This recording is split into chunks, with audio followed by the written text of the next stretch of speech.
জর্ডানের বিপক্ষে মেসির খেলা না খেলা। আর্জেন্টিনা যা করার প্রথম 2 ম্যাচেই করেছে। আলজেরিয়া ও অস্ট্রিয়াকে হারিয়ে গ্রুপ চ্যাম্পিয়ন হিসেবে পৌঁছে গেছে শেষ 32-এ। কাল সকালে জর্ডানের বিপক্ষে ম্যাচটি তাই একেবারেই আনুষ্ঠানিকতা। এমন ম্যাচে কি লিওনেল মেসি খেলবেন?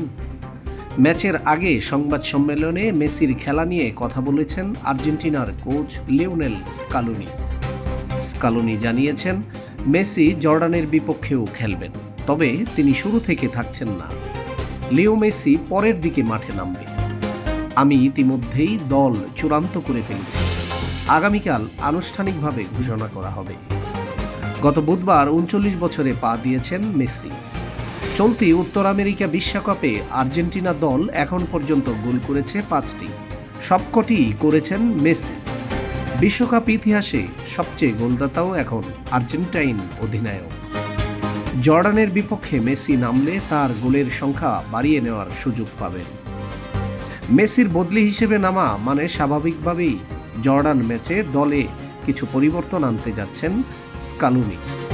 আর্জেন্টিনার সংবাদ মাধ্যম টিওআইসি স্পোর্টস জানিয়েছে, মেসি না খেললে তার জায়গায় খেলবেন তরুণ নিকো পাজ। এছাড়া অন্য কয়েকটি পজিশনেও পরিবর্তন আসতে যাচ্ছে। অস্ট্রিয়া ম্যাচে মাংসপেশির চোটে ভুগছিলেন গঞ্জালো মন্তিয়েল। তিনি পুরোপুরি ফিট হয়ে এবার রাইট ব্যাকে ফিরতে পারেন। লেফট ব্যাকে খেলতে পারেন নিকোলাস তাগলিয়াফিকো। এই ম্যাচে শুরু থেকেই সুযোগ পেতে পারেন লিয়ান্দ্রো পারেদেস। তার সঙ্গী হিসেবে দেখা যেতে পারে এজিকিয়েল পালাসিওস অথবা ভালেন্তিন ভার্কুকে। উইংয়ে দেখা যেতে পারে জুলিয়ানো সিমিওনে ও জিওভানি লো সেলসোকে।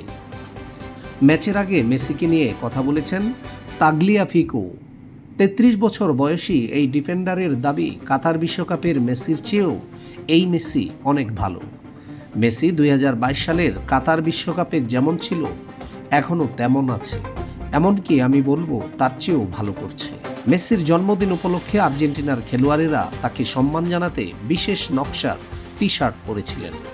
সেখানে একটি কেকও কাটা হয়েছিল।